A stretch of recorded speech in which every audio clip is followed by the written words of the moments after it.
अमिताभ बच्चन शुरू करता हूँ, कौन बनेगा करोड़पति। हिमानी बुंदेला जी दृष्टिहीन है।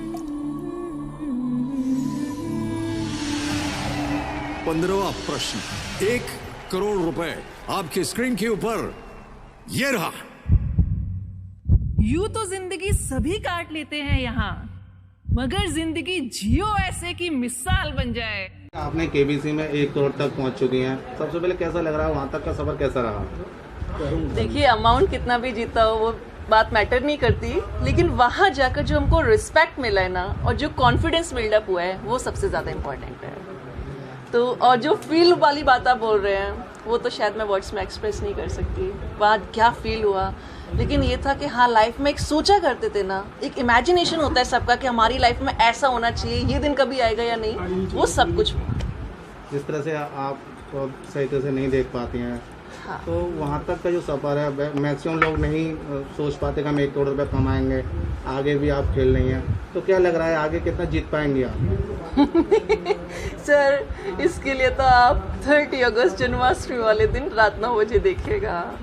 तो कैसे मानी जी, जैसे आप कह रही थी अभी कि ये जो काम मैंने किया है अपने दिव्यांगों के लिए किया है जो हाँ आगे है, हाँ। तो क्या आपका आगे का प्लानिंग क्या है? किस तरह से आप मदद करना चाहती है दिव्यांगों? सर, बेसिकली मेरा जो टारगेट है वो दिव्यांग सेक्शन को लेकर है ना। और मैंने अभी बताया भी था कि मैंने अपना केंद्र विद्यालय नंबर 1 में एक इनिशिएटिव स्टार्ट किया है, अवेयरनेस कैंपेन, जिसमें मैं क्या कर रही हूँ, हमारे स्कूल में बेसिकली जनरल स्टूडेंट्स हैं, नॉर्मल बच्चे ज़्यादा हैं, दिव्यांग भी हैं, बट उनका थोड़ा रेशियो कम होता है। लेकिन हमारे स्कूल के बच्चे जो प्राइमरी के हैं, सेकेंडरी के तो हटा दीजिए, आज वो एबल्ड है कि वो साइन लैंग्वेज में बात कर सकते हैं। छोटे छोटे बच्चे हियरिंग इम्पेयर्ड पर्सन्स के संग इवन बात नहीं कर सकते, उनकी बातों को समझ भी सकते हैं। तो इस टाइप की अवेयरनेस जो मैंने अपने स्कूल में लेकर आया है, मैं चाहती हूँ एक दिन पूरी कंट्री में इस टाइप का अवेयरनेस लेकर आया जाए।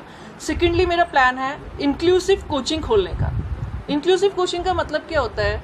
ऐसी कोचिंग जहाँ पर सब टाइप के हियरिंग इम्पेयर्ड यानी कि डेफ एंड डम जो होते हैं, विजुअली चैलेंज और ऑर्थोपेडिकली चैलेंज, सबको एक ही क्लास में एक ही साथ कंपटीशन की तैयारी कराई जाए। मेरा कुछ इस टाइप का प्लानिंग चल रहा है। जैसे आप 1 करोड़ तो जीत चुकी हैं, आगे 7 करोड़ का सवाल है। इस रकम में से कितना पैसा इन बच्चों के लिए काम करेंगे आप? सर, अभी इस पर मैं कुछ नहीं बोल सकती, बिकॉज अभी अमाउंट मैंने कितना जीता है ये कुछ क्लियर नहीं है। नहीं, 1 करोड़ का तो बिल्कुल सर, clear 1 है। करोड़ मैंने आपने प्रोमो में देखा पास किया, लेकिन अभी मैं 7 करोड़ के क्वेश्चन के रिस्क पर भी हूँ। यस, उसमें कुछ भी हो सकता है। गेम क्विट, अटेम्प्ट, नीचे कुछ भी हो सकता है उसमें। जिस तरह से आप बिग बी से मिले हैं, तो किस तरह का लगा, क्या फीलिंग रही? आपने वहाँ उनके लेकर के शायरी टाइप में भी बोला है, साकार हो गया, क्या था वो पूरा? सर, वो पूरा वही था जो आपने प्रोमो में सुना था। फिर भी एक आपसे बार हम सुनना यहाँ चाहते सुनना हैं। चाहेंगे। ओके, उसमें प्रोमो में बेसिकली यही मैंने जो प्रोमो में लाइन बोला है वही मैं आपको बता देती हूँ। जो मुझे एबी सर की वॉइस सुन के जो फीलिंग आया वो मैं आपको बता देती हूँ। आज जीवन का हर सपना साकार हो गया, आज जीवन का हर सपना साकार हो गया, आज मुझे सदी के महानायक का दीदार हो गया। ये था, बाकी और भी बहुत कुछ था, लेकिन वो तो आप शो देखेंगे तब पता चलेगा। तो ये पूरी सफलता का श्रेय किसको देना चाहते हैं? सर, मेरी जो भी सक्सेस है उसका क्रेडिट कम्प्लीटली मेरी फैमिली को जाता है। ऐसे ही नहीं कि केवल फैमिली के संग संग मेरे फ्रेंड्स, मेरे लखनऊ वाले प्रोफेसर्स, मेरे बलरामपुर वाले कलीग्स, केवी नंबर 1 एयरफोर्स स्टेशन वाले कलीग्स, सबका बहुत अच्छा कोऑपरेशन रहा। मतलब मुझे जो पॉजिटिव एटमॉस्फेयर मिला फैमिली के अलावा बाकी लोगों से, उसी का आज रिजल्ट है जो आपके सामने है। तो जिस तरह केबीसी में लाइफलाइन दी जाती हैं, तो Yes. आपने किसी लाइफलाइन का यूज़ किया या अपने बलबूते ही सारी चीज़ें सवाल जवाब दिया आपने?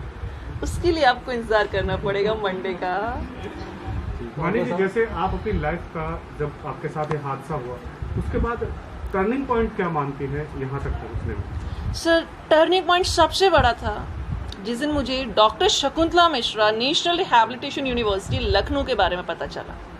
अगर वो यूनिवर्सिटी के बारे में नहीं पता चलता ना, तो मैं मानती हूँ कि शायद आज ये कॉन्फिडेंस और इस टाइप की चीज़ें मेरे पास नहीं होती। वहाँ जाने के बाद एक लाइफ बिल्कुल कम्प्लीटली चेंज हुई। जो अपॉर्चुनिटीज़ मिली थी वहाँ बहुत ग्रेट थी। Thank you. एक्सीडेंट से पहले मेरा टारगेट था कि मुझको डॉक्टर बनना है, और उसी के अकॉर्डिंग मैंने 11th क्लास में पीसीबी भी लिया था, फिजिक्स केमिस्ट्री बायो, और मैं टीचर बनी और इतने सारे स्टूडेंट से कनेक्ट हुई। बट आज अफसोस नहीं होता, आज सेटिस्फेक्शन है आपको? या आज मैं बहुत सेटिस्फाइड हूँ, बिकॉज मैं टीचर बन के जो काम कर रही हूँ ना, मुझे आज लग रहा है कि शायद मैं अगर डॉक्टर बनती तो इतना सब कुछ नहीं कर पाती। बेसिकली मेरे आइडियल, मेरा रोल मॉडल प्रायोरिटी में सभी है, जैसे कि अरुणिमा सिन्हा मैम, प्रांजल पांचल मैम और मेरे मम्मी पापा। बिकॉज मेरे मम्मी पापा का जो स्ट्रगल है ना, वो शायद मुझे लगता है मुझसे भी ज़्यादा है। बचपन में पापा और मम्मी के पास इतना ज़्यादा सोर्सेज नहीं था, लेकिन उसके बाद भी पापा ने क्लास 10th में टॉप किया, क्लास 12th में टॉप किया। मम्मी का जो स्ट्रगल रहा, तो वो सारी चीज़ें ऑटोमेटिकली बहुत मोटिवेट करती हैं।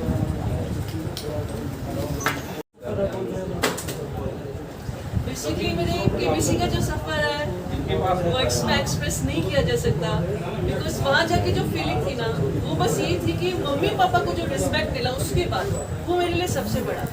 तो एक्सपीरियंस है वर्ड्स में तो एक्सप्रेस नहीं कर सकती, बहुत बहुत बड़ा एक्सपीरियंस।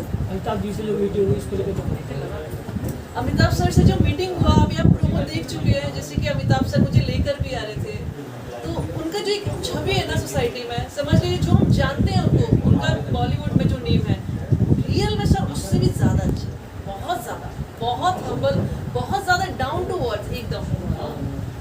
बेसिकली जैसे मेरा विजुअली चैलेंज हो, मेरे पास विजन नहीं है, तो मेरा सारा स्टडी फर्स्ट ऑफ ऑल मेरी फैमिली और फ्रेंड्स की हेल्प से हुआ। मेरी फैमिली में मेरे भाई बहन, मेरी बड़ी दीदी चेतना दीदी, भावना दीदी, पूजा, गन्नू, मेरा भाई रोहित, सब लोग बैठ के मेरे लिए रीडिंग किया करते थे और मैं रिकॉर्डिंग करती थी। सिर्फ भाई बहन ही नहीं, मुझे बहुत सपोर्टिव एटमॉस्फेयर मिला। जैसे मेरे कॉलोनी में भी मेरा एक सो कॉल्ड भाई है, वो भी आके मेरा पूरा रिकॉर्ड करता था। कोचिंग जाती थी, सॉरी कॉलेज में थी, तो जो भी मुझे फ्रेंड्स थे वो भी मेरा रीड करते थे। तो इस टाइप से फ्रेंड्स और फैमिली की हेल्प से मैंने अपना स्टडी कंप्लीट किया। साथ ही साथ हमारी गवर्नमेंट ने हमारे लिए बहुत अच्छी फैसिलिटीज़ दी हुई हैं, जैसे सुगम्य पुस्तकालय, जहाँ हमें ऑडियो बुक्स मिलती है सारी, और प्लस हमारे पास मोबाइल में कुछ स्क्रीन रीडर सॉफ्टवेयर है, मैंने अपना सारा स्टडी कंप्लीट। ये काफ़ी प्राउड की बात है आप लोगों के लिए, बेटी कौन करोड़पति तक गई आपकी बेटी।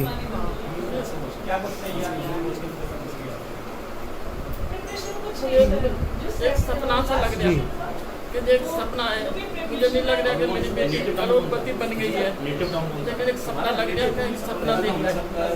लेकिन आज मुझे इतना है कि सपना बचपन से लेके अभी तक उम्मीद जो लगी थी, इस सारी पूरी करी हमारी आज। बेटी की वजह से आप अमिताभ जी से मिले, कैसा लगा? बहुत अच्छा लगा, बहुत अच्छा लगा। जो जीवन में कभी नहीं हो सकता वो इसके साथ वहाँ हो गया आज। बेटी की वजह से? बेटी की वजह से आज हम इतने ऊंचाई पे पहुँच गए, मतलब जीवन में सोचा भी नहीं था हमने कि बेटी हमारी इतनी ऊंचाई पे ले जाएगी हमें।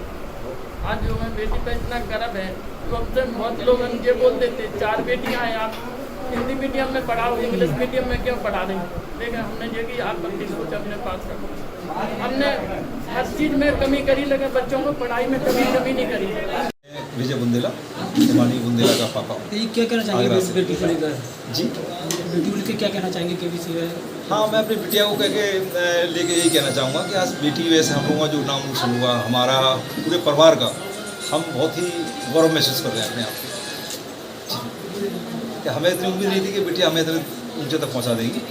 तो किस तरीके से सपोर्ट किया आप लोगों ने बेटी को? जी, किस तरीके से सपोर्ट किया आप लोगों ने? सपोर्ट क्या है, हमने सपोर्ट तो ऐसे जो किया है वो शारीरिक रूप से, मानसिक रूप से और आर्थिक रूप से कहा, क्योंकि वो हमारी बेटी थी और उसे मैं हौसला अफजाई करना ही था। लेकिन साथ साथ हमारी बेटी ने हमें बहुत ताकत दी। बताया बचपन में बेटी की आँखों की रोशनी चली गई थी। जी हाँ, बेटी ने उसके फट गए थे, वो एक्सीडेंट से दुर्घटना हुई थी, सड़क दुर्घटना, तो उसमें अज्ञात कार ने टक्कर मारी, इसकी वजह से रेटिना इसके फटे। हमें इस बात का महसूस नहीं हो पाया था कि इसकी रुचि जा सकती है। तो हमें यहाँ लोकल आगरा स्तर पर मैं इसका इलाज कराते थे, छोटे डॉक्टरों पे, चश्मे का नंबर बढ़ता गया डे बाई डे। फिर इसको हमने एम्स में ऑल इंडिया मेडिकल दिखाया, तो बताया था इसके पर्दे फट चुके थे, जो डैमेज हुए हैं, इसमें रुचि नहीं मिलने देगी।